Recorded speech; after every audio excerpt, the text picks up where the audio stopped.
Offer valid on standard browsers, U.S. only. When I heard about Date My Age, I thought, really?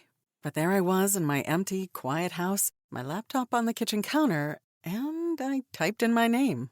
Looking for a man between the ages of 40 to 60? Sure, why not? Date My Age is different. With verified profiles, you can feel safe and secure to explore meaningful connections with interesting and mature singles. Date My Age made it really easy. I could join and view online profiles for free. All of a sudden, my empty house wasn't so quiet anymore. I got so much attention, it just made me feel seen and alive. Date My Age helped me start a totally new chapter in my life. Find a friend, a lover, a partner at Date My Age. Get 60% off when you join at datemyage.com today. That's datemyage.com to connect with thousands of singles worldwide. datemyage.com. Criminology is a true crime podcast that may contain discussion about violent or disturbing topics. Listener discretion is advised.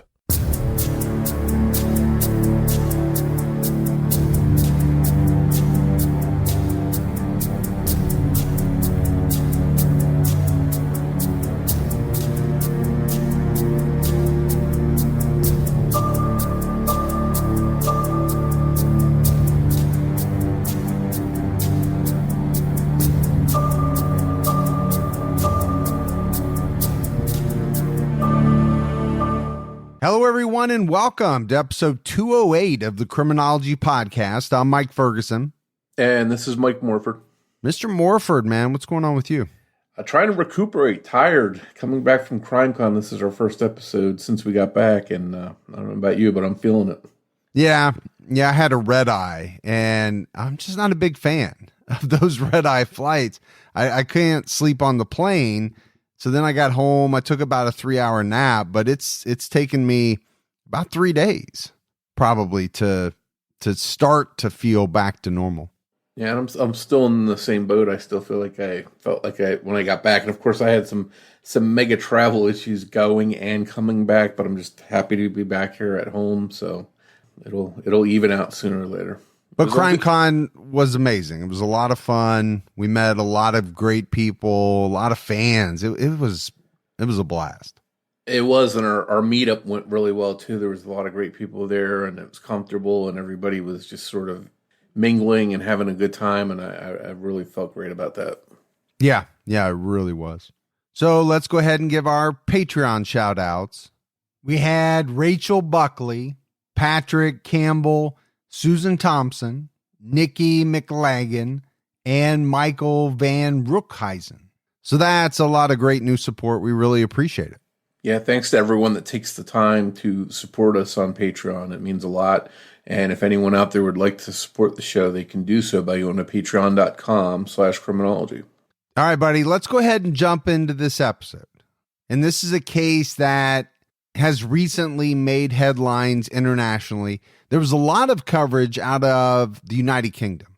Even though the crime took place here in the U.S., it also seemed like there was a lot of information leaking out about the investigation, despite investigators not releasing a lot of official information. And some of this information included misinformation. We're talking about the murder of Orsolya Gaal in Forest Hills in New York City. There are about 84,000 people living in the Forest Hills neighborhood in Queens. According to a write-up about the area on DNAinfo.com, Forest Hills has been one of New York's most coveted residential neighborhoods for decades. The crime rate is much lower in Forest Hills, which is a suburb within the city of New York, than most other areas in the city, and incidences of violent crime are very low. And this is part of what makes this case so shocking. At the southern tip of the Forest Hills neighborhood is Forest Park, the 10th largest park in New York City. With a total of 538 acres of park, there are nature trails, playgrounds, a pond, a carousel, and 165 acres of trees. Around 8 a.m. on April 16th, 2022, someone walking right outside the eastern edge of Forest Park found a large duffel bag soaked with blood near Metropolitan Avenue and Forest Park Drive. The bag was a large Bauer rolling hockey bag, left laying out in the open, not concealed at all. Due to the blood, the person called the police immediately. afraid of what was inside the bag. Another man, Glenn Van Nostrand, who was out walking his dogs, also saw the bag. At first, he didn't realize the bag was soaked in blood. As he has mentioned that he has pretty poor vision, people apparently dump things in the area often, and he was braced for a dead animal, maybe a dog, maybe even a pig to be in the bag. In fact, he had found a pig's head near Forest Park just weeks before. Van Nostrand decided to open the bag due to the behavior of his dogs, 2 Rhodesian Ridgebacks, hunting dogs. He unzipped the right side of the bag and saw 2 very pale human feet. And Morf, I think you hear it so many times, especially in older cases, that someone comes across a body and thinks it's a mannequin. Well, Van Nostrand told the Daily Mail it looked like a mannequin. It didn't look very fleshy. It was more like a crash test dummy. I thought it was maybe some equipment being used for something. He unzipped the bag a little more and realized that it was a body in the fetal position, wearing skinny jeans and a belt. Then he realized that there was blood in the bag. That's when he called 911 at 8:11 a.m. Yeah, and just to throw this out there, it's never a mannequin. That's actually a good saying for a t-shirt. We should put that out. It's never a mannequin. Because you do hear that a lot in cases throughout history. Well, I thought it was a mannequin. Well, I can tell you right now, Morf, I've never found a mannequin out in a field or in the middle of nowhere. Now, I have to be honest and say I've never found a body either, but... Well, I did mention this on an episode a long time ago. I did find a mannequin in the water, and I was the opposite. I was afraid it was a body, and I looked closely, and then I got a little bit of courage and poked it with a stick, and then I saw it actually was a mannequin. But I also have been in a position where I've found a suitcase way out in the middle of the woods in some place so far from the road that the suitcase, I don't have any idea how it wound up there. And I knew that when I opened it, I was going to find a body. And when I opened it, I found trash inside. So a couple of things that made me nervous, but turned out to be nothing in the end. Police came out and took charge of the scene, looking in the bag themselves. Inside, they found the body of an adult woman in the fetal position, covered in blood. Emergency medical services responded to the area, just off the Jackie Robinson Parkway as part of protocol. But as expected, they pronounced the woman dead. Some reports would trickle out that the woman had been dismembered, but authorities would later confirm that this detail was incorrect. A blood trail ran from the bag down the sidewalk, and investigators followed it all the way to the side door of a home on Juneau Street, just over half a mile away. It was like a scene out of a slasher movie. Inside the $2.2 million Tudor-styled home where the blood trail ended lived a family of 4. Howard Klein, his wife Orsolya Gaal, and their 2 teenage sons. But only one person was there when authorities knocked on the door. It was Orsolya's 13-year-old son. He told the investigators that he didn't know where Orsolya was and that his father and his older 17-year-old brother were away on a trip. Even the family dog was away. It had been boarded because Orsolya and her son were scheduled to head off to Michigan to meet up with Howard and her older son. The New York City office of the chief medical examiner later confirmed that the woman found in the hockey bag near Forest Park was indeed 51-year-old Orsolya Gaal, and revealed that her killer had stabbed her a total of 58 times. In many stabbing crimes, we hear that it seemed personal because of the brutality of the crime. And these are often called crimes of passion, when someone just seems to snap during the heat of a moment. Immediately, the close personal nature of the stabbing, the excessive number of wounds, and no sign of forced entry pointed to someone who knew Orsolya. Authorities searched the entire home and found blood on the first floor and a lot of blood in the basement. The murder weapon, a standard basic kitchen knife, was found at the home. Orsolya's 13-year-old son had been asleep on an upper level of the home and was oblivious to what apparently had gone on in the house. An image of authorities walking Orsolya's 13-year-old son, who appeared to be handcuffed to a waiting police car, quickly made the rounds on the internet. people were very suspicious of him early on. I think more if their thinking was, how could someone just be in another part of a home in which someone was murdered and not know a thing, not hear anything? People, I think a lot of times just don't believe that. It seemed too convenient that this happened when there were only two people at home. That's the thinking I think a lot of times that the people have. And I think there's a lot of high profile cases that we've covered and that people have discussed where crime does happen. Someone is murdered while other people are in the home. Yeah, there's no doubt about it. But I think you can see whether it's correct or incorrect to think that way. People do think that. Okay, another person or other individuals were in the home, so they must have either had something to do with the murder or they know more than what they're telling police right off the bat. Man, I'm thinking here that this is a 13-year-old boy. If he's anything like my kids, he's probably got games or phone or headphones on or something. So if he's in another part of the house doing whatever he's doing, it's realistic that he might not hear anything. Well, and the other thing that I think is that some people just sleep so soundly. I know I'm one of those individuals. You know, my wife never wakes me up in the morning when she gets ready for work.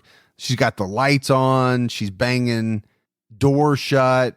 I sleep through all that, man.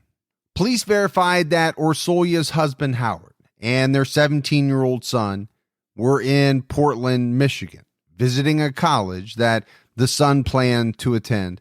Howard went to the University of Michigan, which is only about an hour and a half away from Portland. Now, there was other people who wondered whether or not Howard was really just trying to establish an alibi. The timing of his wife's murder perfectly coincided with their trip. There were rumors that Howard tweeted that he and his son were on the West Coast, but deleted it very soon after it was posted. It doesn't seem as if there are any screenshots proving this tweet happened, but many people wondered why someone would delete that kind of tweet unless they didn't want people to know where they were. And more, if we talked about it right at the beginning of this episode, there was quite a bit of what you would have to call misinformation in this case in the beginning. And it's important to note that Howard's whereabouts got pretty confusing because some reporters only said Portland, not Portland, Michigan. Obviously, when most people hear Portland, they think Portland, Oregon. They think West Coast. So that added, some pieces to the puzzle that people thought were missing. Yeah, in a case like this, things can get confusing really easily, especially when you hear Portland. And a lot of people, I think you and I included, would automatically think of the West Coast. And, people have that on their mind when he's really right there closer to home. Yeah, to be honest with you, I didn't even know there was a Portland, Michigan. So if you said Portland, I would just naturally assume Oregon. So it really seems as if early on, there were three different lines of reasoning and suspicion in the case. People were suspicious of the 13-year-old son, believing that he planned an attack on his mother during a time where the bigger males in the household wouldn't be there to stop him and protect Orsolya. They simply didn't believe that he could be inside when his mom was killed and not hear anything. Some were also suspicious that Howard and their 17-year-old son were lying about being on the West Coast due to the tweet, and more suspicious that the tweet had been apparently deleted. Now, some people came to the defense of the 13-year-old, saying that perhaps he hadn't even woken up before the New York Police Department knocked on the front door. He may not have even had time to realize anything was wrong. Maybe he didn't find any blood. He didn't even know that his mom was missing. I think more if I can speak from experience, and a lot of people listening will understand, when you talk about teenagers, a lot of them are not early risers. So to me, that is not out of the ordinary for a teenager to sleep in and really for a teenager to kind of be oblivious to what's going on, inside the home. Now, we're talking about something very big here, a murder. But it doesn't change the fact that that a lot of teenagers just don't really pay attention or are not aware of everything that's happening. Yeah, and this is a $2 million house, too, so I'm assuming it's pretty big. And again, if there was no time for her to scream, if she was attacked suddenly without warning, there may not have been much noise at all to begin with. So he may not have even heard it if he was awake. Well, and if we go back to the timeline, police were investigating a murder scene with a blood trail leading right back to the home before 8:30 a.m. Okay, well, that is early for a lot of teenagers. So to me, maybe it's not all that unreasonable to think that he'd either been asleep or, in the middle of doing his own thing, figured that his mom would get the door, only to then wonder where she was because she wasn't there to answer the door. Some of the 13-year-old's accusers even got him confused with his older brother, who is in some sort of metal band and wears goth clothes. This, along with the band name and one of their song titles, was all taken by some to be proof that Orsolya's 13-year-old son had been planning this. The photograph circulating of her son flanked by NYPD officers, possibly handcuffed, made him look guilty to many people. And Morf, this is another thing that has come up in a lot of cases. Metal bands, goth. Okay, that was something that we heard a lot of in the 80s. Oh my gosh, satanic panic, and this person listens to heavy metal and wears dark clothes. This is 2022, and people are still kind of, thinking along those same lines. That part really surprised me.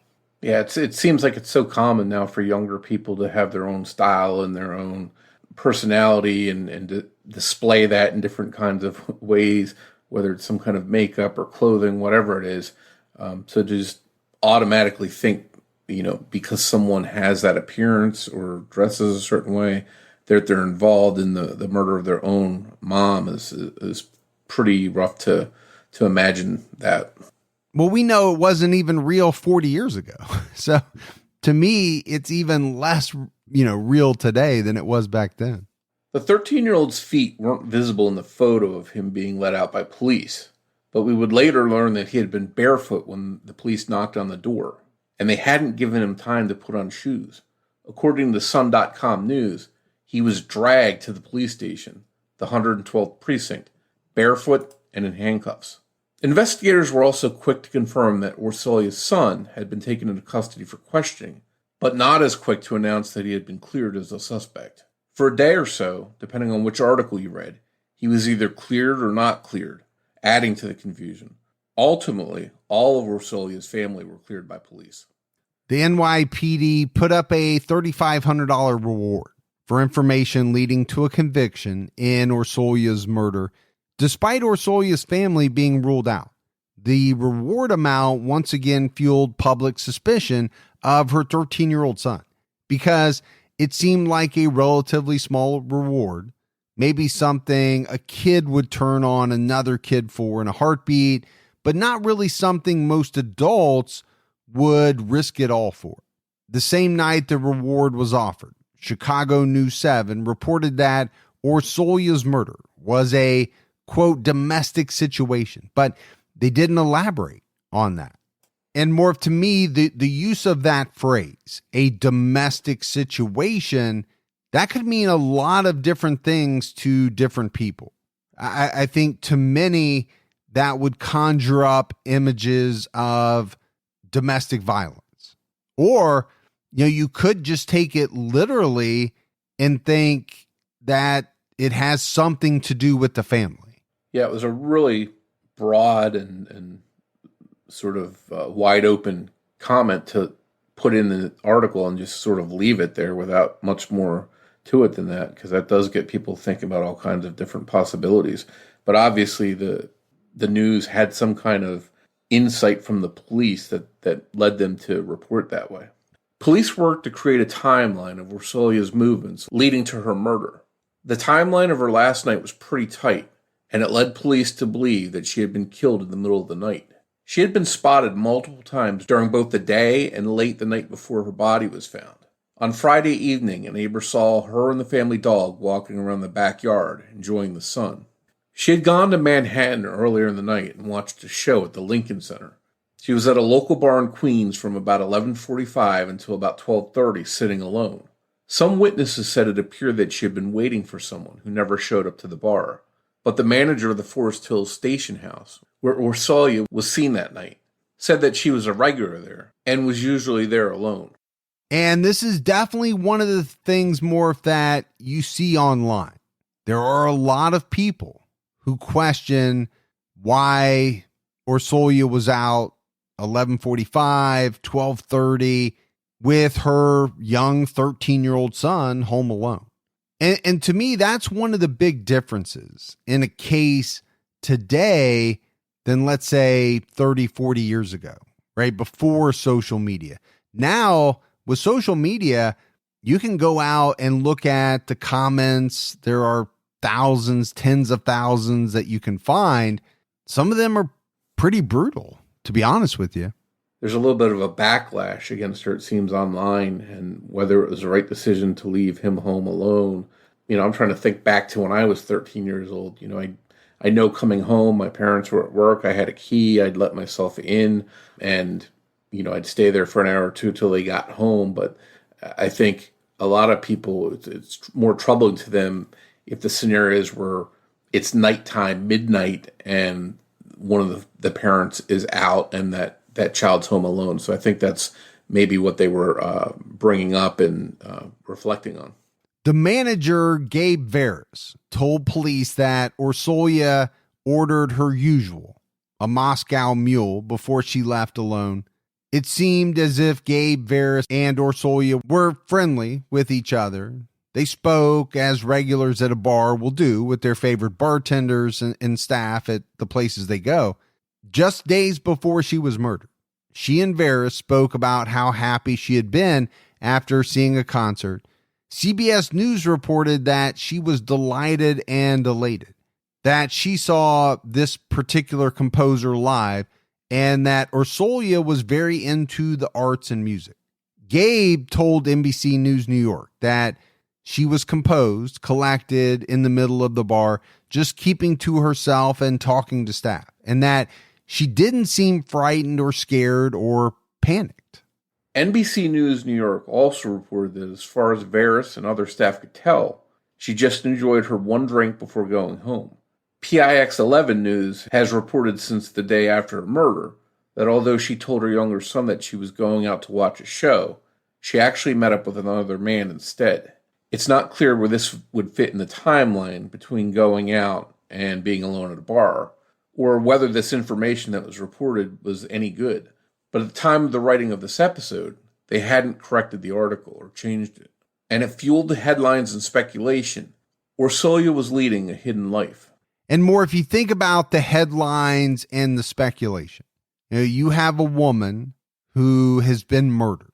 But then I think, as often happens, a person's life starts to get dissected and some things come out that maybe are not reported as being flattering.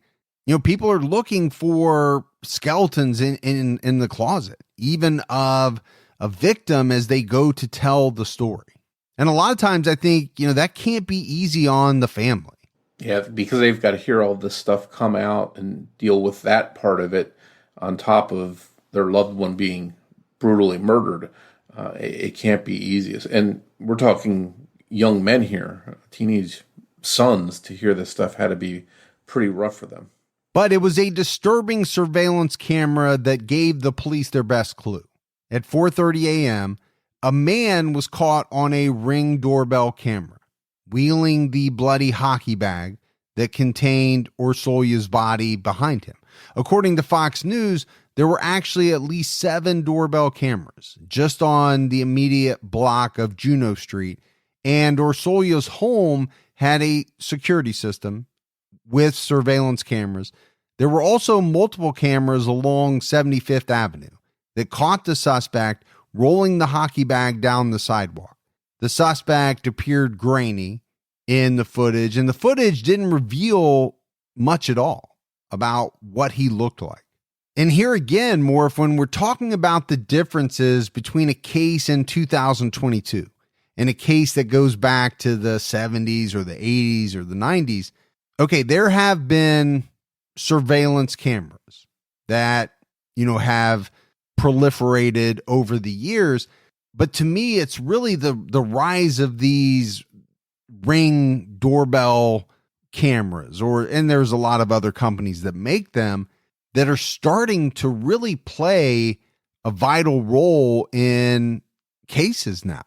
And I think for anyone that's seen that video, that surveillance video playing on the news, it's really disturbing that this person's just casually walking down the street, dragging this thing like they might be bringing some groceries home in a cart from the store or something. It's really bizarre. It was also reported that Howard Klein, Orsolya's husband, had received a text message from his wife's killer sometime after her murder. According to reports, the language in the text tried to point the blame to someone in Orsolya's past, stating, "Your wife sent me to jail some years ago. I'm back." And it went on to threaten the rest of her family with an ominous message: "Don't call the police or I will kill your family." When Howard got this text, while he was in a different state than his wife and youngest son, he was understandably terrified for his family. Some people wondered if the texts even existed, and felt that Howard could have sent them to himself, or set up a hit on Orsolya, and ordered her killer to text him threats to point away from him as a suspect. Klein, a lithium trader and founder of an equity firm, was under a lot of suspicion from the general public online. Hi, I'm Richard Karn, and you may have seen me on TV talking about the world's #1 expandable garden hose. Well, the brand new Pocket Hose Copperhead with Pocket Pivot is here, and it's a total game changer. Old-fashioned hoses get kinks and creases at the spigot, but the Copperhead's Pocket Pivot swivels 360 degrees for full water flow and freedom to water with ease all around your home. When you're all done, this rust-proof anti-burst hose shrinks back down to pocket size for effortless handling and tidy storage. Plus, your super light and ultra-durable Pocket Hose Copperhead is backed with a 10-year warranty. What could be better than that? I'll tell you what, an exciting radio-exclusive offer just for you. For a limited time, you can get a free Pocket Pivot and their 10-pattern sprayer with the purchase of any size Copperhead hose. Just text WATER to 64,000. That's WATER to 64,000 for your 2 free gifts with purchase. WATER to 64,000. By texting 64,000, you agree to receive recurring automated marketing messages from Pocket Hose. Message and data rates may apply. No purchase required. Terms apply. Available at pockethose.com/terms. One thing that was clear about the crime was that everything seemed very sloppy, unplanned at the very least, almost panicked. A murder weapon was left behind. There was a trail of blood from the crime scene to the area where the body was dumped.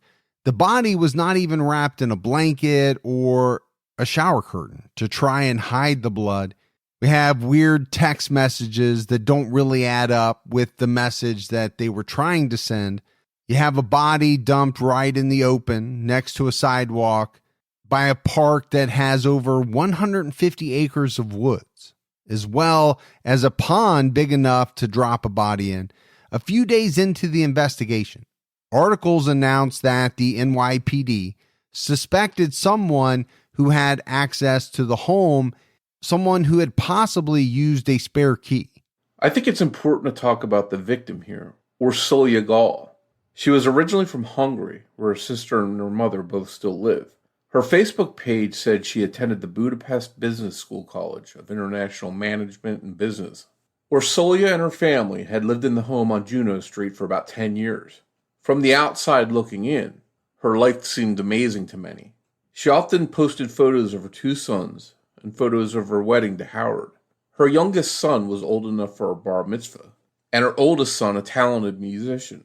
The family often took international vacations, as evidenced by photos of the family in Tokyo and Paris. During the COVID-19 pandemic, they still got out often, usually going to a beach in Long Island. A neighbor of the family, Theodora Graffis, told the New York Post she was a lovely lady, always very attentive to her family, her kids, just an amazing person. Police didn't come out and publicly name a suspect. They simply stated that they wanted to speak with a handyman who had done work in the family home. It came out that this man was 44-year-old David Bonola, who had done work around Orsolya's home over the last 2 years, and he was wanted for questioning in her murder. They soon tracked him down, and he was arrested on Wednesday, April 20th, around 11:30 p.m., after walking up to officers who were staking out his home. According to police, he said to them, "I hear you are looking for me," and they took him into custody without incident. It seemed pretty clear that authorities had some sort of evidence, footage from the home security cameras, text messages, or even fingerprints that pointed to Bonola. It was later reported by the Sun.com news that a note inside the home immediately pointed investigators to Bonola, who, as we mentioned, had done odd jobs as a handyman in the house. Attached to the fridge was a handwritten note that read, "Get a new handyman." But police apparently had physical evidence pointing to Bonola. While they were staking out his home, they searched in his trash, and they found bloody bandages, a pair of blood-soaked boots, and a t-shirt covered in blood. They had also found a bloody jacket in Forest Park, directly along the route that you would take from Orsolya's home to Bonola's apartment. It seems like right from the beginning, this guy was leaving sort of breadcrumbs in the form of bloody clues and evidence, from the blood going down the sidewalk to Orsolya's body, to the clues that he's leaving on his route right to his house in his own trash. It seems like he wasn't very clever or careful to hide this evidence. Bonola's YouTube playlists are, to say the least, uncomfortable. There are many videos about female narcissists and what to do when a woman says she wants space. He has also commented on multiple photos on Orsolya's Facebook. Some of these are flirty things, mostly compliments. The U.S. Sun's source on this information was Robert Boyce, a 35-year veteran of the NYPD, who stated that due to Orsolya's very active presence on social media, authorities would be taking those numbers, connecting them to Facebook profiles, and triangulating them to the home to see if they were there when she was killed. So, Morf, to me, when he says taking those numbers, he's talking about cell phone numbers and trying to track people who were using social media connected to Orsolya and find out if they were in the area when she was killed. You know, that's some fascinating stuff. And I think you mentioned earlier, it's a different time than it was back in the 80s. There's a lot more digital stuff here and clues for police to work with. It's harder for people that do stuff like this to get away because of the technology. Yeah, well, let's face it. We all leave a digital footprint. We may not think about it, but it's there.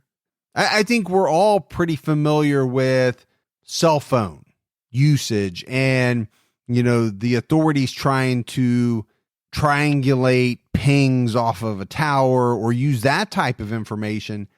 But now here we're getting into the area of actual social media usage. And like I said, to me, that's a very fascinating avenue for authorities to go down.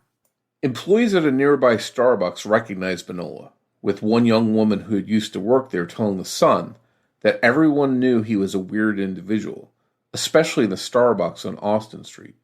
He reportedly made the women who worked there uncomfortable on more than one occasion and was said to stalk people. He even proposed to 2 different employees there. In lieu of tips for the young female baristas, he would apparently leave little flirty notes for them. He would also comment on their appearances. One former barista claimed that they did call police multiple times about him, but Bonola would leave the area before they got there. However, an NYPD spokesperson said that harassment complaints on file didn't match the ex-worker's allegations. Well, if there's one thing I know, Morph, it's that people in the hospitality or food service industry, what they love most, more so than money, is little flirty notes. I mean, you'll hear that from anybody who works at a coffee shop or any place like that. Yeah, and I think these people that deal with so many people on a regular basis develop good skills for sussing out people that may be troubled or have something to hide or maybe have some issues. And I think it was pretty clear that this guy had some issues. Yeah, I understand that. I think people who do work in, some of these industries where they encounter a lot of people on a daily basis probably develop a pretty good sixth sense about people. Now, one issue this guy had was that he was obviously a horrible tipper. I was being sarcastic, if anybody didn't pick up on it, talking about leaving flirty notes in lieu of tips. No, people want tips. They want money. They want to be compensated for their service. It was during an interrogation with police that Bonola claimed to investigators that he and Orsolya had been in what the Sun called an off-again, on-again relationship for 2 years, and she had only recently tried to break it off with him. He also confessed to her murder, laying out all the details for investigators. He was angry after seeing texts between Orsolya and another man.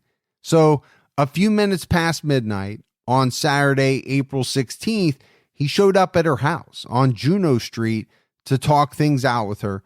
It's still unclear where or how he would have seen the texts between Orsolya and this other man. Perhaps it's possible that he saw any communication she was having only after he killed her. But at this point, we just don't know.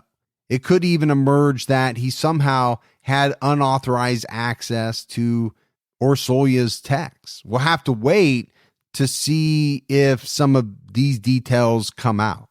Much of what police believe happened is based on Bonola's words. There's some reports that Orsolya opened the door and let him in.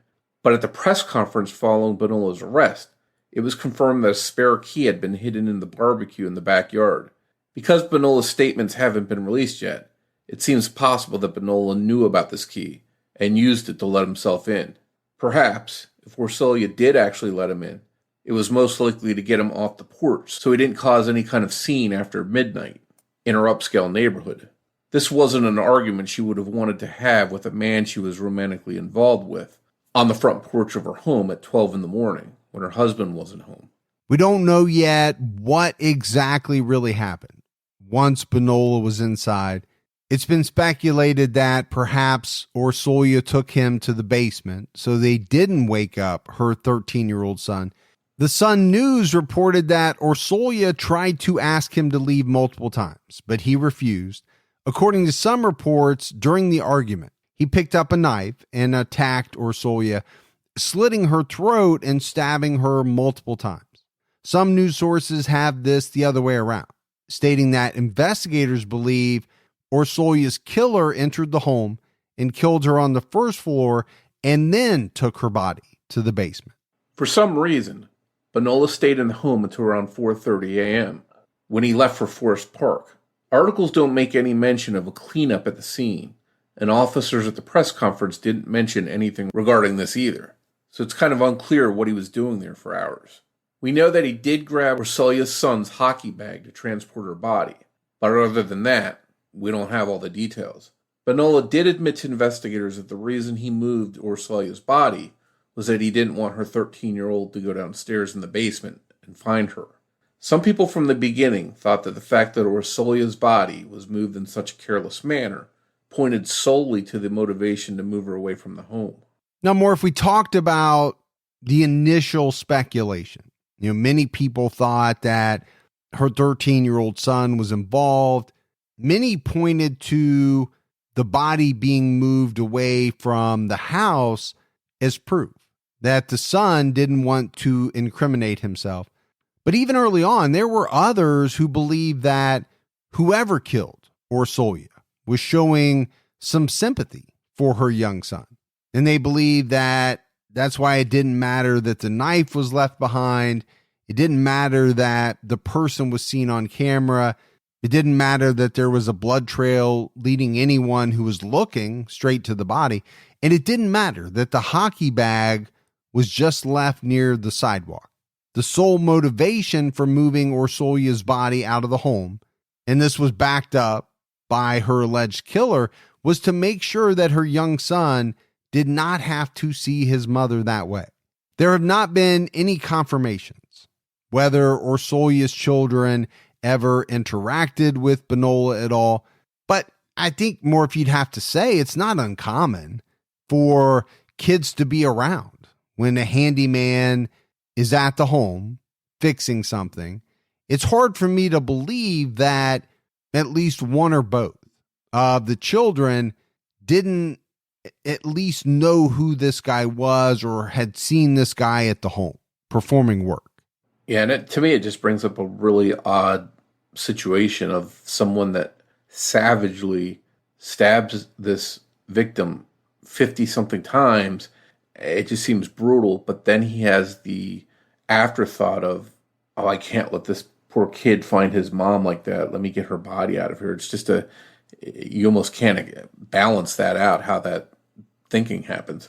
Well, there's definitely a dichotomy there, and it's not something that we see with a lot of killers. And especially when we talk about serial killers, they seem to think very little about those types of things because you need remorse or you need some kind of conscience to come up with that train of thought. But it is kind of hard to make the connection there. On the one hand, a person is able to stab a woman over 50 times and then just kind of callously drag her body in a bag and dump it. But yet, in this person's mind, there needs to be care taken so that a young boy doesn't wake up and find his mother. That's fascinating. It's gruesome, but the thought pattern that this person was going through is a fascinating part of this case. Yeah, and I think to me it backs up the fact that this probably was some kind of crime of passion, heat of the moment attack where he simply snapped and it wasn't thought out, it wasn't well planned. He didn't take great precautions to avoid being found or tracked down. He's walking right down the middle of the street, leaving a blood trail. So I think he just really didn't have a plan other than this. It happened, and maybe his afterthought was, what did I do? I can't let this kid find his mom. And his half-assed plan, I guess so to put it, was just to get the body out of there. Yeah, there's no doubt that the killer didn't take great precautions, didn't try to clean up or really, do anything like that. In the hours after Orsolya was killed, Bonola went to a city medical clinic for treatment of gashes to both of his hands. They referred him to Bellevue Hospital due to the injuries that he had. People have pointed out that if you look closely at the grainy footage of him dragging the hockey bag, you can see a bandage on his left hand as he walks home after dropping the hockey bag outside of Forest Park. It's unclear if these wounds were solely due to the knife slipping while he attacked Orsolya, since kitchen knives aren't meant to stab and don't have guards for that kind of motion, or if she may have had the knife at some point before or during the attack. It's not really clear where the knife was when Bonola grabbed it, but if he had barged into the home at almost 1 a.m., it's not unreasonable that she may have grabbed the knife to try and protect herself. Bonola reportedly gave a second confession to prosecutors. This time it was videotaped. According to the New York Post, a police source stated that his videotape confession was matter of fact, very thorough, and he answered every question they had. Investigators later revealed that Bonola had not been at the bar that night, and he also had not followed Orsolya home. The impact of Orsolya's loss has already started to show even to neighbors. One of them said their lives would never be the same, stating to CBS News, every time I would come out, I would hear her or the dog barking, but now she will not be there. Gabe Varus, the manager at Forest Hill Station House, said about the unfolding case, it's very surreal how it's going down. Even the man who found the hockey bag said, I don't care if they're 17 and 13, they are children. I can't imagine how it's going to affect the rest of their lives. After the 911 call about the hockey bag, authorities had arrived quickly and would soon cover the bag with a sheet, but not before Van Nostrand was able to take a few photos of the bag in the grass, which are now circulating online today. Apparently, some news outlets are in the process of purchasing these photos. A background investigation of David Bonola revealed that he was a father of two and entered the United States through Mexico in 2001 and has remained in the country illegally ever since. Aside from this, he had no prior reported criminal history. He is estranged from his wife, who also lives in Queens. Even the NYPD have been clear about this, stating to the Sun News that Orsolya and Bonola argued over regular domestic issues before he attacked her. Even Bonola has admitted to investigators that Orsolya had broken up with him and asked him to leave. Yet the media and many online have latched onto the idea that Orsolya was having affairs and sneaking around, almost as if that was worse than what Bonola did to her and her family, or as though this was an inevitable outcome because of her behavior. And I think more, we see this in too many cases. It's very unfortunate here as well.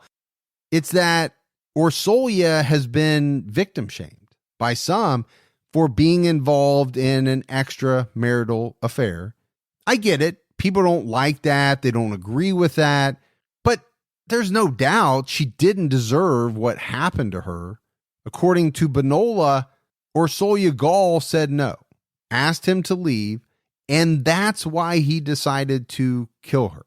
And man, I'm telling you, we have got to get out of this victim blaming, victim shaming. You know, there are a lot of people who do things that you don't agree with. I get that. And you can judge those individuals. Many people do. We're very judgy nowadays. But whether it's the fact that you're in a profession that someone doesn't like, you're exhibiting behaviors that people don't like, at the end of the day, this woman was brutally murdered. And those things that she did or was doing that you don't agree with still don't make that murder right. And I hate to see that online. I really do. Yeah, I agree with you. And I think that if any one of us was in that situation and someone was dumping our lives upside down to see what fell out, there'd be things that not everyone would agree with, maybe things that we wouldn't want out there in the public. But again, it just doesn't justify someone being murdered the way she was and dying that way. We still don't have a lot of answers, and we'll have to keep an eye on this case as it makes its way through the court system. There's been an outpouring of support for Orsolya's family, with many flowers left at the home on Juno Street. We do know that her husband and sons must be going through an incredibly difficult time and have a long road ahead. Orsolya's family has not yet made a public statement. At the time of this recording, 44-year-old David Bonola has been charged with murder in the second degree, criminal tampering, and criminal possession of a weapon. He is being held without bond due to his confession to the crime. He faces 25 years to life in prison for the second degree murder, but it's unknown if he will stay in the United States to serve any time that he may be sentenced to. So Morf, as we wrap up this case, you know, this is a very interesting one in that it's still, you know, going on right now. It's very recent. And there are some good things and bad things about doing these types of cases. You know, the pros for doing this type of case is that it's very current. It's in the news. People want to hear about it because they might be seeing it flash up on their news feed or things like that. You know, I think the downside is that there will be more facts to come out. I mean, this guy did confess, and he's given quite a bit of information to police. I don't know how much of that they've actually released. You know, if there's a full-blown trial, no doubt more, if there will be much more information that comes out. Yeah, one takeaway I have from this case is that I think crimes of passion, people that are killed by people they know that they're close to, that happens across the country every day. And I think many times we don't even hear about it because it's in another town, it's far away, it doesn't make big news headlines. But this case, because of that bizarre, creepy footage of him wheeling her body down the middle of the sidewalk in New York, it's just hard not to have that etched in your mind and see that playing over and over again. And I think that's why the news latched onto it and so many people became interested in this case. Well, it's something that you and I have talked about before, right? Why do some cases receive quite a bit of attention while others that are very similar receive, only local or very limited type of coverage? Well, I think in this situation, you're exactly right. You have these videos that really draw people in, capturing this person wheeling a murder victim's body down the street. Okay, it's hard for people not to pay attention to that, for that not to grab them. But to your point, Morf, these types of murders happen every day all over the world, right? These types of crimes of passion, if you want to call them that, I don't know what else you would call them. Obviously, Bonola, if he is found guilty, he has already confessed to the crime, but if he's found guilty in a court of law, he killed Orsolya because he couldn't handle the fact that she was rejecting him. She didn't want to have anything more to do with him. That's what it sounds like to me. I'm taking that from some of his statements. And I think, going back to some of the vague wording in some of the reporting where it talked about domestic issues, right? We touched on that earlier in the episode. You could take that phrase a number of different ways. The one thing that we didn't talk about, because we didn't want, to give it away at that point in the episode, is that domestic issues could also mean someone you're involved with outside of your marriage. And I think in this case, that's exactly what happened. Yeah, this is just a really sad case. Here's a family that's left without Orsolya in it, and they've got to go on. They're going to have to face the justice system and what happens there, trials, things of that nature. These two young men are going to have to grow up without their mom. Just a real ugly situation, and it's something we're to keep an eye on to see how things play out and see if this guy is found guilty and held accountable for what happened. Yeah, I think it's kind of hard at this point not to think that he will be held accountable. He's confessed to the crime. We've seen people confess and then recant, and, who knows what could happen. But, like you said, we'll just have to keep an eye on it. Things are developing so quickly in this case that after we recorded the episode, David Bonola was arraigned on a 13-count indictment, charging him with 2 counts of murder in the second degree, 2 counts of burglary in the first degree, concealment of a human corpse, tampering with physical evidence, and criminal possession of a weapon in the 4th degree.